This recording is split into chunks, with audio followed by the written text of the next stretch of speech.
The third trimester is where things get real.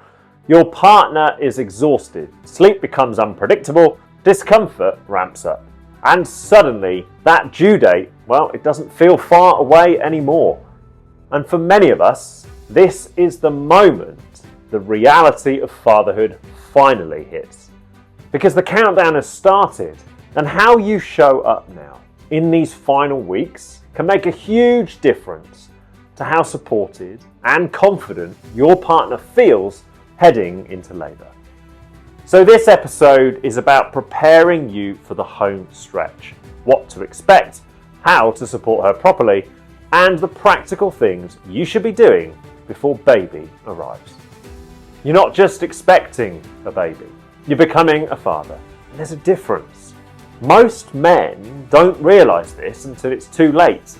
They wait, they stay quiet, they assume that they'll figure it all out when baby arrives.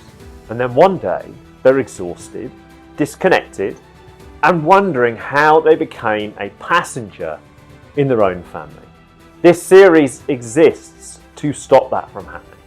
I'm Aidan, founder of the Modern Fatherhood Club and dad of two. I've lived the mistakes, I've carried the pressure, and I know exactly what it costs when fathers don't prepare. Because this isn't about being perfect, it's simply about being present. It's about understanding your role early so you don't spend the next 5 years trying to repair it. Every episode in this series is designed to give you clarity, perspective, and one thing you can actually do right now to show up better for your partner and child. No fluff, no lectures, just clear, practical advice based on real experience. Fatherhood isn't just a role, it's a responsibility, and it starts now. Welcome to the home stretch, the third trimester. From week 29 to week 40, this phase becomes the final countdown before baby arrives. There's excitement, anticipation, but also a new set of challenges. Your partner's body is now under serious pressure as it prepares for birth. Sleep is going to become more difficult, movement becomes more uncomfortable, emotions, well, they can fluctuate, and everyday tasks can suddenly feel like hard work. If you've been involved up to this point, this is your moment to deepen that support. And if you've been a little on the sidelines so far, this is the moment to step up and step in properly. Because your role now, it matters more than ever. So in the third trimester, your partner's emotional and physical state, it can shift quickly. Her body is beginning to prepare for labour, and that preparation comes with a lot of change. You may notice exhaustion and broken sleep, heartburn and indigestion, cramping, swelling in hands and feet, hot flushes and overheating, emotional swings, anxiety, excitement, impatience. She's growing a human, so expect her needs to change regularly. Patience, flexibility, and awareness become essential during this phase. So one thing that's important to understand is that as baby grows, the medical focus begins to shift more towards monitoring baby's position and health. Midwife appointments will become more regular. Baby's position now matters for labour. And if there are any concerns about movement or changes in how baby feels, then medical advice should always be sought immediately. So staying aware and informed is now a big part of the role that you play. Because this is where you demonstrate that you've truly understood your role. Your partner is approaching the most physically and demanding stage of pregnancy. So your mindset has got to shift toward one simple question. What can I take off her plate today?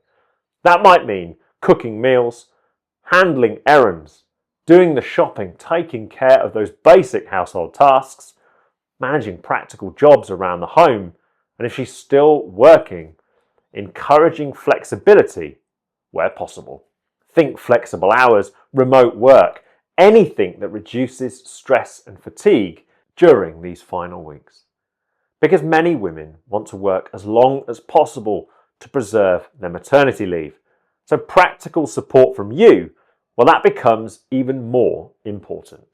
Around this stage, something interesting often happens. It's called nesting. Suddenly, the house needs to be ready. The nursery needs finishing. Everything feels urgent. We redecorated most of our house before our eldest arrived, and even put in a new floor. Looking back, we probably overdid it. In reality, babies don't need perfection. They just need the basics: a safe place to sleep, clothes, nappies, food, and two parents who are prepared. So don't get caught up in trying to make everything perfect. Focus on getting the essentials ready. As the weeks progress, your partner will likely experience some very common third trimester symptoms. Indigestion and heartburn, well, they're extremely common. And for my partner, well, it became a nightly challenge. Now, eating late in the evening actually made it worse. So finishing meals earlier is something that will help. Smaller meals more frequently can also reduce discomfort. There's going to be bloating and constipation, which can also occur. And that's why nutrition and hydration are important. Now, leg cramps can also appear unexpectedly and may disturb her sleep. So encourage stretching and gentle movement where possible. And of course, feeling hot and uncomfortable is going to be common. And swelling in the hands and feet can also happen too. But if swelling suddenly increases or feels unusual, it should always be reported to a midwife. The more informed you are about these symptoms, the better equipped you will be to support her. Because calm, informed support reduces anxiety, and anxiety is something many women experience as birth approaches. Now, I want to just share something on social media. One thing I strongly recommend during this stage is being mindful of where she's getting her information. Social media can be incredibly misleading during pregnancy.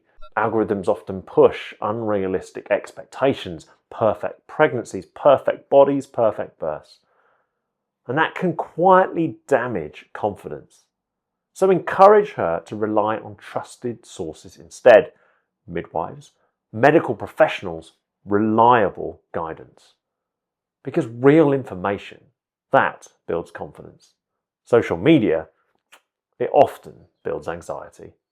Now, these final weeks are about preparation. So start working through the final practical steps.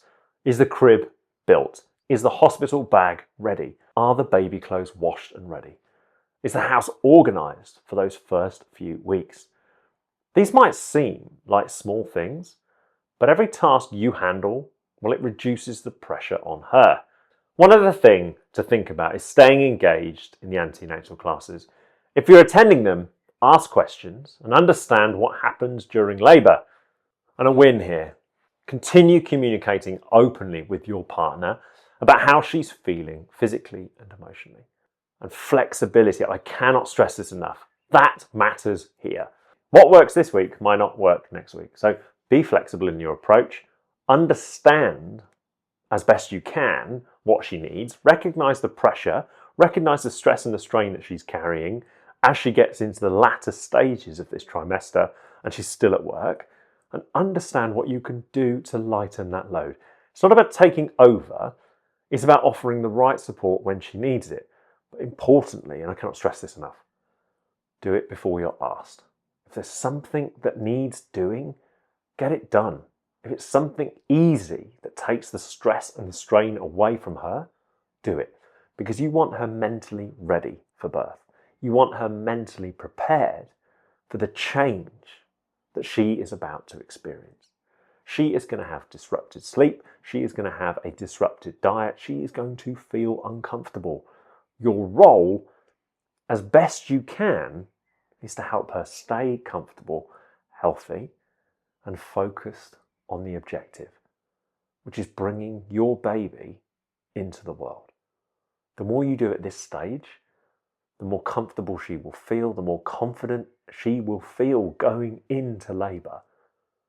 Your job is to remove the anxiety, the pressure, the strain, the stress. Create space for her to enjoy this moment. Nesting isn't just about getting the home right. It's about getting her right too, giving her that space to blossom into the mother you know she can be. She needs to have the right energy levels to get baby out. So whatever you can do to lighten that load, do it.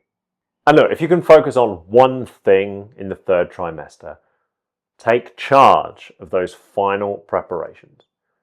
When you step forward and handle the practical tasks, you are reducing her stress and you're increasing her confidence going into labour. Leadership as a father, it doesn't start in the delivery room. It starts today, in the weeks before your baby arrives. So my top tip, stay flexible. Her body is changing quickly. Her comfort levels are going to shift day by day. Her mood, well, it's going to fluctuate. Don't resist it. Lean into it, adapt, support, and stay calm. Because if you become the steady presence she can rely on in these final weeks, you become her anchor as birth approaches. Very soon, everything's going to change. The hospital bag gets used, the phone call happens, and suddenly the moment you've both been preparing for arrives. Labour. And when that moment comes, knowing what to expect and how to support her properly becomes incredibly important. That's exactly what we're going to walk through in the next few episodes, so stay tuned. And if this episode hit home, that's not by accident. Fatherhood has a way of surfacing the things that we've been avoiding: the pressure, the fear, the expectation, identity. The difference between dads who grow into the role and dads who burn out under it, but support and awareness. And if you want ongoing support, you can join us at themodernfatherhoodclub.com. If you're watching on YouTube, please subscribe so you don't miss any of our future episodes. And if you're listening on podcast platforms, follow the show. It helps us reach more dads who need it. And if you know another dad who's going to benefit from this conversation, please share the episode with them. Because that's how this spreads. One honest conversation at a time. Remember, presence beats perfection, awareness beats guesswork, and the work you do now, it's going to echo for decades. Thank you for listening, and I'll see you in the next episode.